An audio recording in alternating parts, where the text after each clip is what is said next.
Hello students, Jai Hind. Welcome to Jhasar academy for IAS. So guys, हमने एक test जो है वो कंडक्ट किया था टेलीग्राम पर। हमारे टेलीग्राम चैनल को आप ज्वाइन कर सकते हैं, नीचे डिस्क्रिप्शन पर उसकी लिंक आपको मिल जाएगी। तो द हिंदू न्यूज़पेपर आप लोग जो है वो पढ़ते होंगे, राइट? The Hindu newspaper. तो द हिंदू में पिछले महीने यानी कि जुलाई 2023 में जितनी भी इंपॉर्टेंट न्यूज आई थी उसके हमने जो है वो बिल्कुल सिविल सर्विसेज के पैटर्न पर क्वेश्चन जो है वो सामने तैयार किए और आपके सामने जो है वो पोस्ट किए रखे। तो आप में से काफी सारे स्टूडेंट्स ने ये पूरे क्वेश्चन जो है वो अटेम्प्ट कर लिए होंगे। जिन्होंने अटेम्प्ट नहीं किए हैं, आप जाकर हमारे टेलीग्राम ग्रुप पर जो है वो अटेम्प्ट कर सकते हैं। तो आज का जो ये बेसिकली लेक्चर है, इसमें मैं जितने भी स्टूडेंट्स जिन्होंने अटेम्प्ट कर लिए हैं क्वेश्चंस पूरे, तो उनके मैं आंसर्स आपको बताऊंगा और एक्सप्लेनेशन भी दूंगा। तो ये बेसिकली वीडियो दो चीजों के लिए आपके लिए इंपॉर्टेंट है।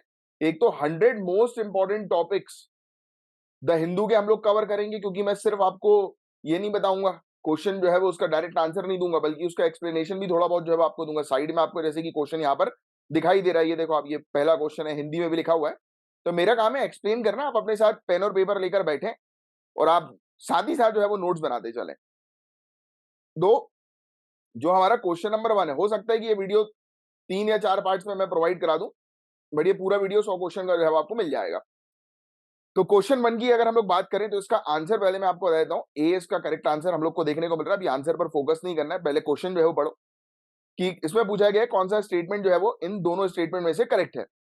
तो पार्लियामेंट्री कमेटी, आपको शायद ये साइड वाली स्क्रीन जो है वो थोड़ी छोटी दिखाई दे रही होगी, बट आप उस पर ज्यादा फोकस मत करो, जो चीज लिखवाऊंगा वो आप लिखना, ठीक है? तो पहला पॉइंट क्या है कि पार्लियामेंट्री कमेटी जो है ये एक पैनल है एमपी का, यानी कि मेंबर ऑफ पार्लियामेंट का जो है वो एक पैनल है, राइट? संसदीय समिति जो हम लोग को देखने को मिलता है, ये ऐसा संगठन है जिसमें सदन द्वारा नियुक्त या चुने गए सदस्यों की पैनल होती है, राइट?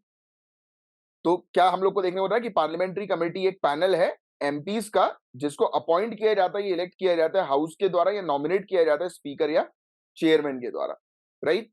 तो ये पहला पॉइंट हम लोग को जो है वो देखने को मिल रहा है। तो ये जो कि एक पर्टिकुलर पॉइंट जो है वो करेक्ट है। तो आप लिख लो पार्लियामेंट्री कमेटी। हिंदी मीडियम वाले स्टूडेंट इसकी जगह जो है वो लिखेंगे संसदीय समिति।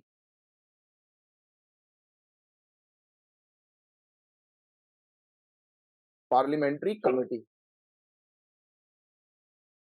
ठीक है? तो पार्लियामेंट्री कमेटी जो हम लोग को देखने को मिलती है, जो संसदीय समिति बनाई जाती है, ये क्या होता है? ये एक पैनल हम लोग को जो है वो देखने को मिलता है। पैनल, एक पैनल है। ये ढंग से लिख नहीं रहा, ये पैनल, आप पैनल लिख दें, पैनल, राइट? किन लोगों का जो है वो पैनल होता है? ये बेसिकली एक प्रकार का ग्रुप हम लोग को देखने को मिलता है। किनका? एमपीज का, यानी कि मेंबर ऑफ पार्लियामेंट का, राइट? अब ये जो मेंबर ऑफ पार्लियामेंट जो होते हैं, ये या तो इलेक्टेड होते हैं या फिर नॉमिनेट किए जाते हैं। अब नॉमिनेट किसके द्वारा किए जाते हैं? स्पीकर के द्वारा। या तो हाउस में इलेक्ट होंगे, या स्पीकर, या फिर राज्यसभा के अंदर चेयरमैन, इनको जो है वो नॉमिनेट करेंगे। बात समझ में आई यहां तक? तो ये पार्लियामेंट्री कमेटी हम लोग को जो है वो देखने को रही। पॉलिटी में अच्छे से पढ़ा चुका हूं, तो इसके बारे में आपको ऑलरेडी पता है। अब स्टैंडिंग कमेटी जो होती है वो एडहॉक कमेटी होती है और वर्क करती है टेम्पररी बेसिस पे। ये बिल्कुल गलत है। सेकंड स्टेटमेंट बिल्कुल गलत है, क्योंकि स्टैंडिंग कमेटी परमानेंट नेचर की हम लोग को जो है वो देखने को मिलती है, और एडहॉक कमेटी जो होती है वो टेम्पररी कमेटी हम लोग को देखने को मिलती है। तो कमेटी जो है, जो स्पीकर या चेयरमैन के डायरेक्शन के अंडर जो है वो काम करती है, वो अपनी रिपोर्ट जो है वो हाउस के अंदर देती है। और पार्लियामेंट्री कमेटी का ओरिजिन हुआ था ब्रिटिश पार्लियामेंट के अंदर। ये फैक्ट ध्यान में रखना, ओरिजिनेटेड इन ब्रिटिश पार्लियामेंट।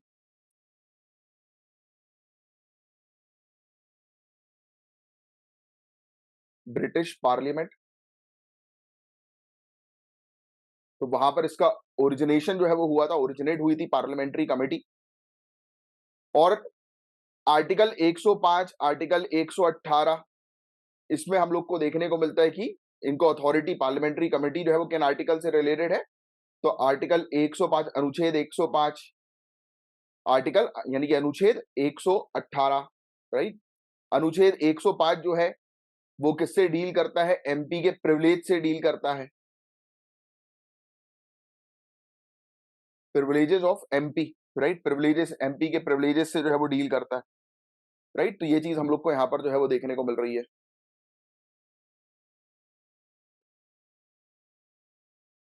ये ढंग से लिख नहीं रहा, पता नहीं क्या हो गया इसको, थोड़ा सा लैग कर रहा है, अभी मैं ठीक कर दूंगा 1 मिनट के अंदर। तो एमपी के प्रिविलेजेस से जो है ये डील करता है, और आर्टिकल 118 जो है वो क्या जो है वो बोलता है कि रूल्स और प्रोसीजर जो है वो क्या होंगे, रूल्स एंड प्रोसीजर्स की जो है वो बात करता है, रूल्स एंड प्रोसीजर्स की बात करता है। ठीक है, तो ये चीज हम लोग को देखने को मिलती है। 2 प्रकार की कमेटी होती है, एक स्टैंडिंग कमेटी होती है और एक एडहॉक कमेटी हम लोग को देखने को मिलती है। अब इस कमेटी में भी जो है वो लिख लो, 2 प्रकार की होती हैं, पार्लियामेंट्री कमेटी स्टैंडिंग होती है और एक होती है एडहॉक। एडहॉक मतलब टेम्पररी, एडहॉक मतलब क्या होती है, टेम्पररी हम लोग को जो है वो देखने को मिलती है, फैक्ट जो है वो ध्यान में रखना। और स्टैंडिंग कमेटी जो होती है वो परमानेंट नेचर की हम लोग को देखने को मिलती है। देखो कितनी सारी चीजें आपने इस टॉपिक के अंदर जो है वो सीख ली, समझ ली, है ना। तो पहला का करेक्ट आंसर जो होगा वो ए हम लोग को देखने को मिलेगा। अब दूसरे क्वेश्चन की बात करें, क्वेश्चन नंबर 2। आई थिंक आपको साफ साफ जो है वो दिखाई दे रहा है। 1 मिनट, मैं इसको थोड़ा सा, मेरी क्या स्क्रीन में मेरे ख्याल से अपन लिखते रहते हैं ना कंटिन्यूअसली, तो कई बार ऐसा होता है कि स्क्रीन में वो पड़ जाते हैं, स्ट्रेन वगैरह पड़ जाते हैं, तो बीच बीच में वो लैग करने लगता है पेन। तो क्वेश्चन 2 का करेक्ट आंसर है आपका डी। क्वेश्चन जिन्होंने भी डी लिखा है बिल्कुल सही है। क्वेश्चन 2 की तरफ हम लोग चले जाते हैं। क्या लिखा हुआ है, अरे बहुत बढ़िया, गाजा स्ट्रिप, ये वेस्ट बैंक, ये सब कहां पर है, इसराइल वाले एरिया की जो है वो बात हो रही है। आप मेडिटेरेनियन सी की तरफ देखो अपने मैप में, आपके पास एक वर्ल्ड मैप होना जो है बहुत ज्यादा जरूरी है, राइट। आपके सामने, आपकी सुविधा के लिए मैं अभी तो खोल देता हूँ, बट आपकी जहां पर भी आप पढ़ाई कर रहे हो, जो भी आपका स्टडी टेबल है, वहां पर आपको एक वर्ल्ड मैप होना बहुत ज्यादा जरूरी है। जैसे मैं आपको अभी दिखा देता हूँ। हाँ, ये आप यूरोप की तरफ चले जाओ, ये आपको जो है वो क्या दिखाई दे रहा है, ये मेडिटेरेनियन सी है, ये है ना, यूरोप में ये मेडिटेरेनियन सी। यहीं पर आप देखो, ये इसराइल जो है वो आपको दिखाई दे रहा है, इसराइल के पास में ये दिखाई दे रहा है गाजा, गाजा करके एरिया हम लोग को दिखाई दे रहा है। यहीं पर ही गोलन हाइट्स भी ऊपर साइड है, राइट। तो गाजा, गोलन हाइट्स, जेरूसलम, ये सब एरिया बहुत ज्यादा इंपॉर्टेंट है, राइट। वेस्ट बैंक, ये चीजें इस एरिया की है जो अक्सर एग्जामिनेशन में जो है वो पूछी जाती है। तो चलिए आते हैं हम लोग अपने टॉपिक पर। तो क्वेश्चन जो है वो क्या लिखा हुआ था कि कौन सा स्टेटमेंट करेक्ट है, तो गाजा स्ट्रिप जो है वो लेबनान के साथ अपनी बाउंड्री जो है वो शेयर करता है। तो देख लेते हैं हम लोग भाई, आपको ये इजराइल जो है वो देखने, गाजा स्ट्रिप समझ में आ गई ना, कहाँ पर दिखाई दे रही है, आप देखेंगे बिल्कुल समुद्र के पास में, देखो जहां पे इजराइल लिखा हुआ है वहीं पर नीचे देखो गाजा भी लिखा हुआ है। तो क्या लेबनान के साथ ही अपनी बाउंड्री शेयर कर रहा है क्या, लेबनान का है वो तो ऊपर है भाई, बिल्कुल नहीं, राइट। लेबनान के साथ अपनी बाउंड्री शेयर नहीं कर रहा, तो हो गया ये गलत जवाब, राइट। पहला स्टेटमेंट गलत है।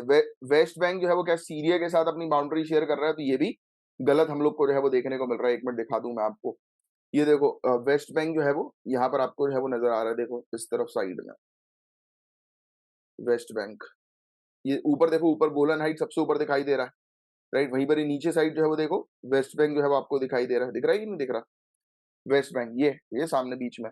तो क्या ये सीरिया के साथ अपनी बाउंड्री शेयर कर रहा है क्या, बिल्कुल भी नहीं। ये सीरिया के साथ जो है वो वेस्ट बैंक अपनी बाउंड्री शेयर नहीं कर रहा, क्योंकि सीरिया ऊपर साइड है। गोलन हाइट्स की बात होती है तो गोलन हाइट देखो, आप अगर इधर देखोगे तो ये गोलन हाइट्स है। तो गोलन हाइट जो है वो दोनों लेबनान और सीरिया दोनों के साथ अपनी बाउंड्री जो है वो शेयर कर रहा है, ठीक है। तो ये इस प्रकार की चीजें एक बार यूपीएससी ने पहले पूछ चुकी है, ऐसी चीजें अक्सर आती है, तो इसमें कोई एक्सप्लेनेशन की जरूरत नहीं है, मैप वाला क्वेश्चन, तो डायरेक्ट इसका करेक्ट आंसर मैंने आपको बता दिया, सेकंड का डी है। गाजा स्ट्रिप इजिप्ट के साथ अपनी बाउंड्री शेयर करता है, वेस्ट बैंक जो है वो जॉर्डन के साथ भी अपनी बाउंड्री शेयर करता है। अब ये क्वेश्चन नंबर 3 की बात जो है वो हम लोग कर लें। क्वेश्चन नंबर 3, तो ऑस्मोसिस की यहाँ पर बात हो रही है, तो पहला स्टेटमेंट लिखा हुआ है, ऑस्मोसिस एक प्रक्रिया है जिसके थ्रू मॉलिक्यूल्स जो होते हैं सॉल्वेंट के, मॉलिक्यूल्स जो होते हैं सॉल्वेंट के सोल्यूशन के अंदर, वो high concentration to low concentration की तरफ जाते हैं। बहुत इजी सा क्वेश्चन है, लॉजिक लगाओगे तो आ जाएगा इसका आंसर। हाई से लो की तरफ जो है वो जाते हैं कि लो टू हाई की तरफ जाते हैं, पहला पॉइंट तो ये हो गया भाई। ऑस्मोसिस की प्रक्रिया में आपने ये साइंस में पढ़ा होगा, ऑस्मोसिस एक बहुत बेसिक चीज है। ऑस्मोसिस की प्रक्रिया जो हमें देखने को मिलती है, इस प्रक्रिया में लो कॉन्सेंट्रेशन से हाई कॉन्सेंट्रेशन की तरफ मूव होता है, ना कि हाई कॉन्सेंट्रेशन से लो कॉन्सेंट्रेशन की तरफ मॉलिक्यूल्स का मूवमेंट। तो पहला पॉइंट जो है वो क्वेश्चन नंबर 3 के अंदर जो है वो लिख लो, हालांकि इसका करेक्ट आंसर मैं बता देता हूँ, बी है। तो ऑस्मोसिस लिख दो। बेसिकली ये एक प्रक्रिया है, ये एक प्रोसेस है जिसमें सोल्यूशन हम लोग को देखने को मिलता है, एक कोई सोल्यूशन होता है, सोल्यूशन के अंदर जो मॉलिक्यूल्स जो होते हैं उनका मूवमेंट जो होता है वो क्या होता है, लो टू हाई उनका मूवमेंट होता है। फुल फॉर्म लिखना आप, लो टू हाई, L2H ऐसा डायरेक्ट मत लिखना मेरी तरफ, आप सिंपल लिखो लो टू हाई। और ऑस्मोसिस जो है वो एक पैसिव प्रोसेस है और happens without any expenditure of energy. बिल्कुल सही, ऑस्मोसिस की प्रक्रिया में किसी एनर्जी की रिक्वायरमेंट नहीं होती, इसलिए इसका करेक्ट आंसर जो होगा वो टू ओनली हम लोग को जो है वो देखने को मिलता है, राइट। ठीक है, आपको ध्यान में रखना है।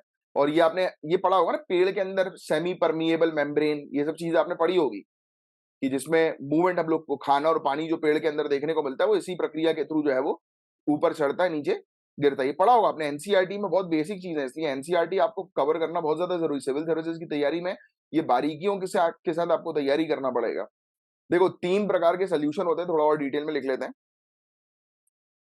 आइसोटोनिक, हाइपरटोनिक,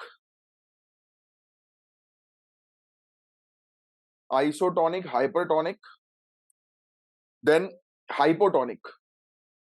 हाइपोटोनिक, मैं एक काम करूंगा, मैं आपको रेगुलर एक वीडियो प्रोवाइड कराता हूँ 10 क्वेश्चन का ऐसी डिटेल में पूरा पढ़ाते हुए, ठीक है ना, वो चलेगा आपको, क्योंकि मैं एक साथ में बड़ा वीडियो बन जाएगा, एक बार में भी शेयर कर दूंगा, उसको मर्ज करके जो है बाद में शेयर कर दूंगा। तो इसमें क्या रहेगा, 10 दिन की आपकी रेगुलरिटी रहेगी, पूरे 10 दिन के अंदर जुलाई मंथ में जितनी भी इंपॉर्टेंट चीजें आई थी करंट अफेयर्स में वो आपकी फिनिश हो जाएगी। क्या बोलते हो?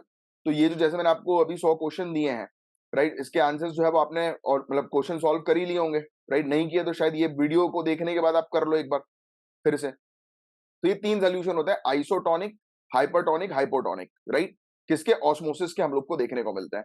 और मैं आपको गारंटी दे रहा हूँ गाइस, जिस तरीके से मैं चीजें कवर अप करा रहा हूं उस तरीके से आप कवर अप करोगे बिल्कुल रेगुलर रहकर, तो 100% आपका जो है वो सिलेक्शन होके रहेगा। 100% सिलेक्शन होगा, क्योंकि जो भी चीज मैं पढ़ाता हूँ वही चीज एग्जामिनेशन में आएगी। क्योंकि अपन, आप खुद देखो ना, लोग इन सब चीजों पे ध्यान नहीं देंगे, फिर बोलेंगे अरे एग्जाम में आ गए, कैसे करें, ये कैसे आ गया एग्जाम में। भैया द हिंदू में ही थी ये सब न्यूज, न्यूज के अंदर थी ये पूरी चीजें। तो आइसोटोनिक, हाइपरटोनिक, हाइपोटोनिक, राइट। तो आइसोटोनिक जो है ये सोल्यूशन जिसका सेम कॉन्सेंट्रेशन हम लोग को इनसाइड आउटसाइड दोनों रहता है। आइसोटोनिक सेम, बाहर भी इक्वल है कॉन्सेंट्रेशन, अंदर भी इक्वल है, कोई हाई प्रेशर लो प्रेशर का कोई लफड़ा नहीं है। हाइपरटोनिक में हम लोग को देखने को मिलता है हाइयर कॉन्सेंट्रेशन बाहर होता है, हाई आउटसाइड, और लोअर कॉन्सेंट्रेशन इनसाइड। इसमें हाइपोटोनिक जस्ट अपोजिट हम लोग को जो है वो देखने को मिलता है। हाइपोटोनिक, हाइपो, फूल गया, और इसके डायग्राम बने हुए हैं एनसीईआरटी, अगर ध्यान से पढ़ोगे तो ये तीनों चीजें आपने पढ़ी होंगी एनसीईआरटी के अंदर, मैं मान ही नहीं सकता कि ना पढ़ी हो। तो ये हो गया आपका question number 3, correct answer is B. अब आ जाओ क्वेश्चन नंबर 4 की तरफ। क्वेश्चन नंबर 4 आइए, which of the following seas does not border Greece. अब भाई ग्रीस के साथ कौन सी सी बॉर्डर जो है वो नहीं शेयर करती है, तो आओ ग्रीस की तरफ देखो, कहाँ है भैया ग्रीस। देखिए बताइए जरा, यूरोप के अंदर ग्रीस जो है वो हम लोग को कहाँ जो है वो देखने को मिलता है। ये कैसा मैप बन गया। हम्म, ये देखो आप, दिखाई दे दिया आपको ग्रीस, ये दिख रहा है ग्रीस। अब देखो आपको ग्रीस में, ग्रीस कहीं ना कहीं आपको दिखाई दे रहा है, आयोनियन सी आपको यहाँ पर नजर आ रही है, दिख रही है कि नहीं दिख रही, ध्यान से देखो, आयोनियन सी ग्रीस के नीचे। इस तरफ देखो तो आपको एजियन सी भी जो है वो नजर आ रही है, राइट। तो एजियन सी, आयोनियन सी तो हमने देख ही ली, राइट। आते हैं अपन अपने क्वेश्चन की तरफ, भैया क्वेश्चन में क्या लिखा हुआ है। तो आयोनियन सी भी है, एजियन सी भी है। अब सी और डी में थोड़ा सा लफड़ा लफड़ा है, एड्रियाटिक सी और सी ऑफ क्रेटे, राइट। ये कहां पर हम लोग को जो है वो देखने को मिलती है। तो आप अगर सी ऑफ क्रेटे देखेंगे तो वो भी आपको एजियन सी के नजदीक जो है वो दिखाई देगी, राइट। मैं आपको दिखाता हूँ, कहा गया भैया अपना मैप। अब क्योंकि देखो यहाँ पर मैंने मैप को जूम नहीं किया इसलिए आपको दिखाई नहीं दे रहा, मैं थोड़ा सा ये जूम करूंगा तो आपको शायद जो है वो यहाँ पर दिखाई दे, यहीं कहीं पर है ये देखो, ये देखा, ये सी ऑफ क्रेटे नजर आया कि नहीं, ऐसा भी हो, ये देखो, और ये देख लो, ये देख लो, ये ऊपर दिख रहा है सी ऑफ क्रेटे। देखो ऐसे क्वेश्चन आ जाते हैं डायरेक्ट। तो इसका करेक्ट आंसर जो होगा, आपको खुद पता है क्या, कौन सा जो है वो इसका करेक्ट आंसर हम लोग को जो है वो देखने को मिल रहा है फोर्थ क्वेश्चन का। एजियन सी है, आयोनियन है, एड्रियाटिक सी जो है वो नहीं देखने को मिल रही, तो इसका करेक्ट आंसर जो होना चाहिए वो सी होना चाहिए। तो ग्रीस जो है वो सदर्न यूरोप में हम लोग को देखने को मिलती है, एजियन सी है, आयोनियन सी है, और सी ऑफ क्रेटे यहाँ पर हम लोग को देखने को मिलती है। Right. Albania, Republic of North Macedonia, Bulgaria, यहाँ पर ये हम लोग को कंट्री जो है वो देखने को मिलती है। टर्की इसके ईस्ट में है, राइट। तो ये तीन चीज हम लोग को जो है वो नजर आ रही थी। इसका करेक्ट आंसर जो होगा, इसमें पूछा गया ना कौन सी बॉर्डर क्रिएट नहीं करता, तो एड्रियाटिक बॉर्डर जो है वो क्रिएट नहीं करता है, तो फोर्थ का करेक्ट आंसर होगा सी। ठीक है, अब क्वेश्चन नंबर 5 की तरफ हम लोग आ जाते हैं। आर्टिमिस एकॉर्ड, देखो ये क्वेश्चन ये तो आना ही है, आर्टिमिस एकॉर्ड से related. ARTEMIS, Artemis accord. Accord का मतलब जो होता है गाइस, ये बेसिकली एग्रीमेंट होता है, राइट। माफी चाहूंगा, थोड़ी खराब हैंडराइटिंग आ रही है, स्क्रीन गड़बड़ कर रही है, वैसे एक्सक्यूज करो मेरी हैंडराइटिंग खराब ही है। So US led international partnership है क्या प्लानिटरी एक्सप्लोरेशन और रिसर्च के ऊपर, ये बताओ क्या यूनाइटेड स्टेट्स की है, हम लोग को देखने को मिलती है। पहले मैं आपको समझा देता हूँ। देखो, एक विजिट हुई थी, हमारे ऑनरेबल प्राइम मिनिस्टर अभी यूनाइटेड स्टेट्स में गए थे, तो इंडिया ने साइन किए थे 3 साल पुराने आर्टिमिस अकॉर्ड को। तो पहली चीज तो आपको ये ध्यान में रखना है, अकॉर्ड किसके बीच में, इंडिया एंड यूएसए का एग्रीमेंट में लिख देता हूं आपको समझ में आने के लिए। और आप भी ऐसी नोट्स बना लो, शॉर्ट नोट्स, बिल्कुल बिल्कुल शॉर्ट नोट्स दूंगा, क्योंकि एग्जाम से पहले आपको जो है वो बिल्कुल शॉर्ट तरीके से पूरा रिवाइज जो है वो करना है। तो यूएसए और इंडिया के बीच में क्या है, ये एग्रीमेंट हम लोग को देखने को मिल रहा है। किससे रिलेटेड एग्रीमेंट है, तो एग्रीमेंट में आप लिखो भाई किस चीज का एग्रीमेंट है।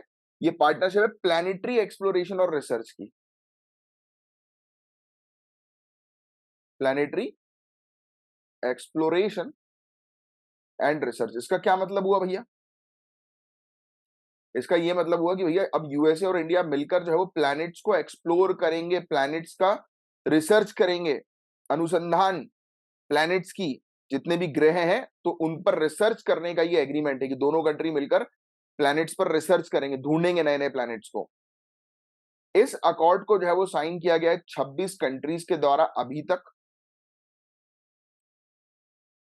Signed by total 26 countries. 26 country ने अभी तक जो है वो इस एग्रीमेंट को जो है वो साइन कर लिया, जिसमें जापान भी है, ऑस्ट्रेलिया भी है, यूके भी है, फ्रांस भी है, और क्या है, कनाडा भी है, राइट। तो ये सब 26 कंट्रीज हम लोग को जो है वो देखने को मिल रही है। आर्टेमिस अकॉर्ड जो है ये बेसिकली आर्टेमिस प्रोग्राम से रिलेटेड था, जिसका मतलब ये था कि लूनार सरफेस में, अब आर्टेमिस प्रोग्राम जो था वो मून का प्रोग्राम था, कि मून से जो है एस्ट्रोनॉट्स को जो है वो वापस लेकर आना। और आर्टेमिस एग्रीमेंट जो है ये नॉन बाइंडिंग बायलेटरल अरेंजमेंट है, तो नॉन बाइंडिंग। अगर हम लोगों ने जो है वो ज्वाइन कर लिया है, तो दैट डजेंट मीन कि उसको बिल्कुल पकड़ के ही रखना है, छोड़ भी सकते हैं, राइट। नॉन बाइंडिंग हम लोग को जो है वो देखने को मिलता है। तो ये फैक्ट जो है वो आप थोड़ा सा ध्यान में रखिएगा। और अकॉर्ड्स एग्रीमेंट जो है, इसके बारे में मतलब कहीं पर भी इकोनॉमिक एक्सप्लॉइटेशन या माइनिंग की बात जो है वो नहीं की गई, एस्टेरॉइड रिसोर्सेज की, तो वो सब लिखने की जो है वो आवश्यकता नहीं है। अब देखो कौन सा क्वेश्चन था, ये 5th नंबर क्वेश्चन था। अब देख लो इसका आंसर आप खुद दे दोगे, मैंने आपको बढ़ा दिया। ये एक यूएसए लेड इंटरनेशनल पार्टनरशिप है प्लानिटरी एक्सप्लोरेशन और रिसर्च की, बिल्कुल सही जवाब। क्या ये बाइंडिंग है, बिल्कुल बाइंडिंग नहीं है। इंडिया और जापान इकलौती कंट्री जिन्होंने साइन किया, बिल्कुल नहीं, 26 कंट्री ने साइन कर चुका है। क्लियर हो गया, आपको आंसर जो है उसका पता लग गया, ए इसका करेक्ट आंसर होगा, क्योंकि एक ही स्टेटमेंट करेक्ट है। देखो आजकल यूपीएससी ऐसे क्वेश्चन भेज रही है, only one correct, only two correct, तो इस तरीके के क्वेश्चन जो है वो डाले गए। बस लगे रहो मुन्ना भाई, एग्जाम क्रैक करवा के रहेंगे। क्वेश्चन नंबर अब 6 की तरफ आ जाओ। आज 10 क्वेश्चन करेंगे, रेगुलर 10 क्वेश्चन करके ऐसे 10 दिन में, मजा भी आएगा आपको। छोटी क्लास रहेगी, ज्यादा बड़ी नहीं रहेगी, इसलिए ज्यादा लोड भी नहीं रहेगा, और बढ़िया रिलैक्स होकर अपने नोट्स बना लो। पूरे 100 टॉपिक्स कवर हो जाएंगे आपके ऐसे करके 10 दिन के अंदर। तो अपने टारगेट्स को हमेशा एक चीज ध्यान में रखना, अपने टारगेट को शॉर्ट शॉर्ट बना बनाकर जो है वो काम करो।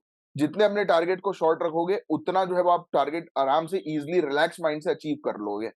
कई बार ऐसा होता है ना, जैसे फॉर एग्जांपल अब ये क्लास जो है वो 10 घंटे की बन जाए, तो आप जैसे ओपन करोगे तो थोड़ा ये सोचोगे कि अरे यार अभी 10 घंटे का टाइम तो नहीं, अवॉइड, क्योंकि वो 10 घंटे बार बार देख कर दिमाग खराब होगा।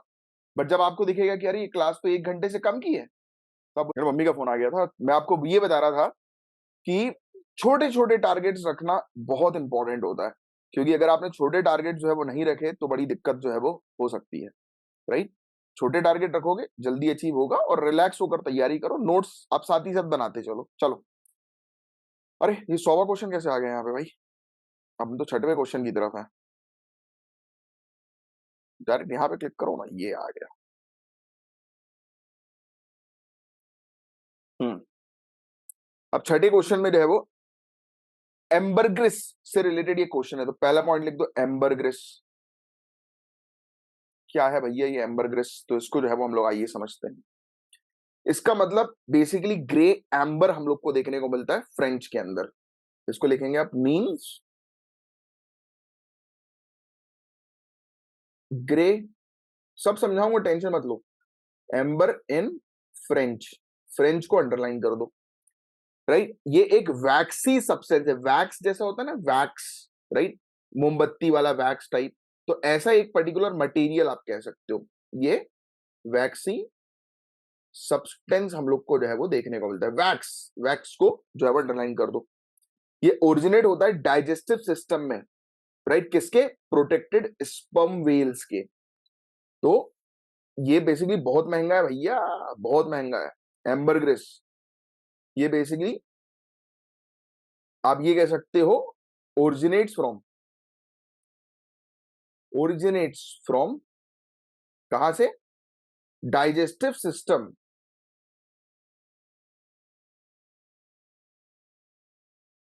Digestive system of sperm whales. ये वेल्स की एक पर्टिकुलर वो है, स्पीसीज हम लोग को देखने को मिलती है। तो ये वहां से जो है वो ओरिजिनेट हो रहा है। Right, and freshly passed ambergris is a light yellowish substance. जो नया नया जो होता है ना वैक्सी सब्सटेंस, यहाँ पे लिखा है, वहां पे लिख दो लाइट येलोइश। तो आपको दो चीजें पता लग गई इसकी कैरेक्टरिस्टिक, कि भैया लाइट येलोइश टाइप का है, पीले टाइप के कलर का है, लाइट पीले। राइट, जो होता है ना कि जो येलो कलर जो हम लोग को देखने को मिलता है थोड़ा सा फीका, और वैक्सी टाइप का ये सब्सटेंस हम लोग को देखने को मिलता है। राइट, और फैटी है, but it it ages, it turns waxy and gets red brownish. तो light yellowish initially, and later ये कौन से कलर का बन जाता है? Red brownish.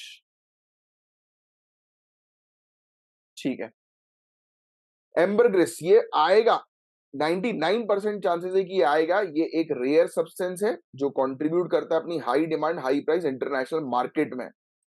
अब इस चीज का उपयोग क्या होता है ये भैया? ये जो वेल के पेट में जो चीज है, ये जो पेट के पेट से जो चीजें निकाली जा रही है उसके डाइजेस्टिव सिस्टम से, एम्बरग्रिस, इसका किस चीज में इस्तेमाल जो है वो होता है? तो इसका इस्तेमाल flavour food, alcoholic beverages, tobacco और परफ्यूम्स तक में होता है भाई साहब। अब इसका इस्तेमाल जो है वो किस चीज में होता है, बस आप इतना लिख दो। जैसे लिख दो फूड, फूड फ्लेवरिंग, फ्लेवर के लिए इसकी इंटरनेशनल मार्केट में बहुत हाई प्राइस है, हाई डिमांड है। Right, alcohol beverages, alcoholic beverages. Right, और टोबैको। तो इन सब बेसिकली चीजों में जो है वो इसका उपयोग काफी ज्यादा जो है वो देखने को मिलता है। राइट, और बैन कर दिया गया है इसको बेसिकली यूएसए, ऑस्ट्रेलिया, इंडिया के अंदर, कि इसके ट्रेड, इसके ट्रेड को यूएसए, ऑस्ट्रेलिया एंड इंडिया, ऐसी कंट्रीज में, और भी कंट्रीज में किया हुआ है। एक चीज हमने लिख दी। चलो अब आ जाओ क्वेश्चन की तरफ, आपको खुद इसका आंसर मिलेगा। क्वेश्चन 6 का करेक्ट आंसर आप बताएंगे अब मुझे। आपने भी पढ़ लिया ना पूरा। क्वेश्चन 6 में जो है वो क्या ये एक वैक्सी सब्सटेंस है? हाँ भैया बिल्कुल। क्या ये ओरिजिनेट होता है प्रोटेक्टेड स्पर्म वेल्स की डाइजेस्टिव सिस्टम के अंदर, उसकी पेट में होता है? हाँ बिल्कुल होता है भाई साहब। तो पहला स्टेटमेंट तो करेक्ट है। दूसरे की बात करें, क्या ये रेयर सब्सटेंस है? हाँ रेयर है। क्या इसकी हाई डिमांड हाई प्राइस है इंटरनेशनल मार्केट में? बिल्कुल सही। क्या इसका उपयोग परफ्यूम के लिए किया जाता है? बिल्कुल किया जाता है। इंडिया के अंदर इसका ट्रेड अलाउड है? गलत जवाब। तो ये तीन स्टेटमेंट करेक्ट करेक्ट है, तो इसका करेक्ट आंसर 6 का जो होगा सी, 3। ठीक है, तो ये चीज यहाँ पर अपने परफ्यूम लिखा था कि परफ्यूम भी लिख दो। मैं आपको वैसे बताया था कि परफ्यूम में भी होता है इसका उपयोग। ठीक है, एम्बरग्रेस याद रखना भैया, वेल के पेट में चीजें जो है वो निकाली जाती है। अब आइए क्वेश्चन 7 की तरफ। क्वेश्चन 6 आपका हो गया, अब आ जाओ क्वेश्चन 7। गाएगा शिकरा, शिकरा। अब ऐसे ही क्वेश्चन जो है वो उसमें आ जाते हैं एनवायरमेंट वगैरह में। प्यारा सा पक्षी है, लिख लो शिकरा। पहले समझ लो, फिर क्वेश्चन पे आऊंगा। SHIKRS, शिकरा, प्यारा सा पक्षी है। इस पक्षी का साइंटिफिक नेम है एसीपिटर बैडियस। ACCIPI, इसमें बर्ड लिख देना भैया, नहीं तो बाद में भूल जाओगी कौन है ये। एसी पिटर, ACCIPITER, BADIUS, बैडियस, एसी पिटर बैडियस। एक छोटी बर्ड हम लोग को जो है वो देखने को मिलती है। इसका शिकार हो जाता है बेचारा। कॉमन तौर पर ये हम लोग को एशिया अफ्रीका में जो है वो नजर आती है। एशिया अफ्रीका, बस इतना लिख दो। एडल्ट मेल मेल जो होते हैं, उनकी आइरिस जो आंखों में होता है ना, आइरिस, वो लाल कलर की होती है। ब्लू ग्रे अंडर पार्ट्स इसके हम लोग को देखने को मिलते हैं, ब्लू ग्रे कलर की। ऑरेंज ब्राउनिश टाइप का इसका वो रहता है कोट, थोड़ा सा। फिर फीमेल जो है उनकी आंखें येलो टाइप की होती हैं, ब्राउनिश ग्रेन का अंडर पार्ट होता है, राइट। छोटे बच्चे जो होते हैं ब्राउनर होते हैं, राइट। तो ये सब चीजें हैं, ठीक है। बस इनका शिकार काफी ज्यादा हो रहा है, इसलिए टॉपिक न्यूज में था। अब आ जाओ 7th क्वेश्चन की तरफ। शिकारा, शिकारा शिकार से जन्मा शिकार हो रहा है। Big bird of prey, big तो नहीं है भैया, स्मॉल बर्ड है, राइट। यहाँ पे लिख भी लेना, स्मॉल बर्ड, स्मॉल बर्ड। ये छोटी चिड़िया हम लोग को जो है वो देखने को मिलती है, तो बड़ी नहीं है, छोटी चिड़िया शिकारा। तो पहला स्टेटमेंट तो हो गया भैया गलत। शिकारा जो है वो एक एंडेंजर्ड बर्ड है। ये एक समय पर जो है वो एशिया अफ्रीका की रेसिडेंट जो है वो हुआ करती थी। तो सेकंड स्टेटमेंट में शिकारा का जो है वो बोल, अपन क्या बोल सकते हैं सेकंड स्टेटमेंट को शिकारा के, कि हाँ एशिया अफ्रीका में तो ये हम लोग को जो है वो नजर आती थी, बट इसको अब एंडेंजर्ड बर्ड जो है वो एक समय पर नहीं, अभी भी नजर आती है। ये एशिया और अफ्रीका पर अभी भी जो है वो सीमित है। तो ये एक समय पर लिखा है ना, इट वाज वंस, फैली हुई थी, नहीं। तो एक ही करेक्ट है इसमें, 7th का जो है वो ए ही करेक्ट आंसर जो है वो होगा, ठीक है, क्वेश्चन 7 का। अब क्वेश्चन 8 की तरफ चलता हूं मैं, ठीक है। क्वेश्चन 8, कंधामल हल्दी, बहुत इंपॉर्टेंट है, आएगा भैया। कंधामल हल्दी, कंधामल हल्दी जो हम लोग को देखने को मिलती है, इसको ज्योग्राफिकल इंडिकेशन टैग कौन सी स्टेट का मिला है? तो कंधामल हल्दी जो है वो जिंजर फैमिली की है, एक बेसिकली जड़ी बूटी हम लोग को जो है वो देखने को मिलती है। इसका बॉटनिकल नेम जो है वो करकुमा लौंग हम लोग को देखने को मिलता है। कंधामल हल्दी में सिर्फ एक ही चीज ध्यान में आपको रखना है, ज्योग्राफिकल इंडिकेशन टैग में लोकेशन पूछी जाती है, ओडिशा की है। ये क्या है, कहाँ की है? ओडिशा। तो आपको ओडिशा ध्यान में रखना है। क्वेश्चन 8 का करेक्ट आंसर होगा ए, ठीक है। तो ए आपको जो है वो ध्यान में रखना है। अब आओ क्वेश्चन 9 की तरफ,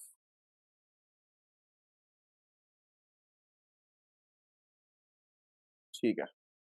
अब देखो जीनोम के बारे में मैं कई बार अपने रेगुलर स्टूडेंट्स को पढ़ा चुका हूँ। जीनोम से रिलेटेड एक क्वेश्चन है। जीनोम क्या होता है? Complete set of DNA. जिन लोगों को नहीं पता लिख लो, जीनोम एक complete set of DNA. DNA तो पता है ना आपको, डीऑक्सी राइबो न्यूक्लिक एसिड ऐसा करके बनता है डीएनए, है ना। तो डीएनए का कंप्लीट सेट एक इंसान के सर के बाल से लेकर पैर के नाखून पर क्या होगा, ये पूरा ये जीनोम के अंदर पता लग जाता है, राइट। सभी जेनेटिक मटेरियल, सभी ऑर्गेनिज्म ऑर्गेनिज्म के अंदर हम लोग को ये देखने को मिलता है। ह्यूमन जीनोम जो है वो मोस्टली सेम होता है सभी लोगों में, राइट। बट हल्का फुल्का डीएनए का पार्ट जो है वो वेरी करता है इंडिविजुअल से इंडिविजुअल, तभी तो हमारे अंदर चेंजेस, बिहेवियर में चेंजेस, रंग अलग, राइट, बॉडी टाइप अलग, राइट। हर एक ऑर्गेनिज्म का एक जेनेटिक कोड हम लोग को देखने को मिलता है, डीएनए में होता है, जो बिल्डिंग ब्लॉक ऑफ लाइफ होती है। डीएनए को बिल्डिंग ब्लॉक ऑफ लाइफ भी कहते हैं। बिल्डिंग लिख लो, building block of life, building block of life. And discovery जो डीएनए की हम लोग को देखने को मिली थी, डबल हेलिक्स के तौर पर इसको जो है वो कहा जाता था, डीएनए को double helix, HELIX, double helix. James Watson ने करी थी और फ्रांसिस क्रिक ने करी थी, वो स्टेट PSC में आ जाता है, बस उतना आपको इंपॉर्टेंट नहीं है। 1953 में इसकी डिस्कवरी जो है वो हुई थी, राइट। तो ये चीज है। और हर एक जीनोम के अंदर हम लोग को सभी इंफॉर्मेशन एक इंडिविजुअल की, मैंने आपको बताया ना, सर के बाल से लेकर पैर के नाखून तक सब रहता है। तो ये जीनोम, तो जीनोम क्या होता है? It refers to all the genetic material in an organism, बिल्कुल सही। और ह्यूमन जीनोम जो है वो मोस्टली सेम, मोस्ट सेम नहीं होता, गलत, हाँ मोस्टली सेम हम लोग को देखने को होता है, कुछ वेरिएशन होता है। तो उस हिसाब से 9th में दोनों ही स्टेटमेंट जो है वो करेक्ट है, तो 9th का करेक्ट आंसर होगा सी। अब क्वेश्चन 10th के बारे में हम लोग बात करें, क्वेश्चन 10th की तरफ आ जाओ आप। बहुत इजी, अच्छे ध्यान से पढ़ रहे हो तो ये कितना इजी है ये, और इसी टाइप के क्वेश्चंस आपको दिखाई देंगे। अब भैया देखो, टूर दे फ्रांस एक biennial men's multiple stage bicycle race है जो प्राइमरली फ्रांस के अंदर होती है। तो लिख लो टूर दे फ्रांस।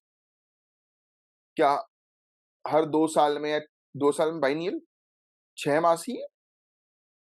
नहीं, 6 मासी नहीं, वो बाय एनुअल होती है वो, ये बाइनियल है, हर 2 साल में एक बार होने वाली। तो लिखो टूर दे फ्रांस।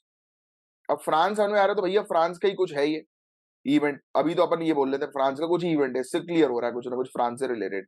बट आपको ध्यान में रखना है ये एनुअल है, हर साल होती है सालाना men's multiple stage bicycle race है।